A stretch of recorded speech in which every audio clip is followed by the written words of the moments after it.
Hello, Tate McRae. How are you? I'm good. How are you? I'm not going to lie, I've been waiting for this day for a very long time, so I'm very happy that it is finally happening. Thank you. I've been a massive fan of your music for a very long time. Very excited that you're coming to New Zealand. I've already listened to the new album. Absolutely love it. There's a lot we need to talk about today. Thank you. I'm so excited to come. Literally so excited. It's going to be amazing. Firstly, where in the world are you right now? Because I know you're a bit of a jet setter at the moment. I've seen photos in Paris. You've been on tour. Where are you right now? We just got back to LA. Finally, I'm here for like one more day. And then we're off again. But yeah, I'm back in my apartment. I Used to Think I Can Fly, such an incredible album. I want to talk about the creative process with it. How did you come up with the name for it? I mean, it definitely was a long process to finally like get all the songs on. I mean, I'm so bad at narrowing it down, like picking songs. I'm the most indecisive person ever. But I was kind of sitting on the title for a really long time, and I thought it just perfectly summarized, my brain. I feel like so much was changing in my life, and I feel like my perception of the world was like so new after I graduated and moved out for the first time. I feel like I was like experiencing life all over again, and so this title like really felt like it was perfect. So good. Which song are you most excited for your fans to hear? Oh, I think honestly right now, I have two songs that I like really love, and that's Hate Myself and Boy X. I feel like those two songs are really special, like gems that I think my fans are gonna like see on the album and really, really love the lyrics and fall in love with them. I have mad respect for musicians in the sense that you share some of the most personal moments of your life through your music. And I feel like this album in particular is very honest. And I guess for you, it may potentially also come with a side of it being daunting about how honest it is. Like some of your biggest, darkest secrets you literally have shared through your songs. Is it still a situation where you get nervous about sharing those thoughts? Yeah, I mean, I think it's really scary to release songs. I mean, I think it would be like any song that's that personal that I feel like could be technically like an entry from my journal. I mean, I don't want my closest friends reading my diary. I mean, it's basically what my songs are. They're just really, really, really honest. And that's what I think is like the scariest part about it, but also the most exciting part about it, because, I wouldn't want to be on stage talking about things that I didn't actually believe in. So I feel like tours definitely pushed me to like, make sure I'm like constantly being honest with people and putting out my most real work. And I think it's also an amazing thing because people on the other end of the speakers hear some of these situations that you've experienced. And I guess at the time it would have been really difficult, and maybe it helps you kind of heal through the process by writing about it and then sharing your story with people. But then for people on the other end of the speakers, they're listening to it and you kind of are making sense of things that are going on in other people's lives without even maybe meeting them, which I think is so dope. So cool. I mean, yeah, that's the best part, is hearing people like put it back into their own life. That's like the coolest part for me, at least. You've done a bunch of collabs in your time. You've worked with the likes of DJ Regard, Khalid, Troye Sivan. Is there anyone right now who you'd be super keen to do a collaboration with?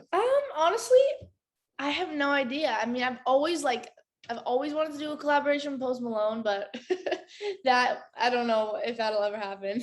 But that's like always been on my list. Surely it has to happen. That would be so sick. That'd be crazy. And I know that you're good friends with both Conan Gray and Olivia Rodrigo. Would you say they've had any influence in terms of your music, whether it be like the writing side of things or sonically? I think obviously like I feel like people my age, especially like Conan and Olivia, they're also writing lyrics that are so personal to them and, are basically just revealing our whole lives. And I think that's really inspiring. I think it's creating a wave right now in the music industry where people are talking about real shit and people aren't afraid to cover it up with, there aren't filters and there aren't, a whole bunch of things like covering it up and making it, dumbing down situations. Is just very straight up. And I think that's really incredible, and I'm constantly inspired by them, and I like love them both so much. I love that music has gone that way, because there was a phase where everything was like glitz and glam, and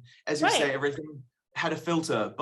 And I don't know, I remember listening to music when I was younger and being a little bit like, oh, like I can't relate to this, whereas all of your music is so relatable and so real. Thank you. I mean, that's the kind of music that I want to listen to. It's just stuff that, I mean, I only listen to, me and actually Olivia were talking about this the other day. There's so many people that it's crazy for us as like songwriters to listen to songs and not like focus immediately like just on the lyrics. Like that's all we hear, like the lyrics and the storyline and what they're trying to say. And so, I think for us, it's like getting across like the direct message and the direct storyline is the priority rather than just like making a song just to sound good.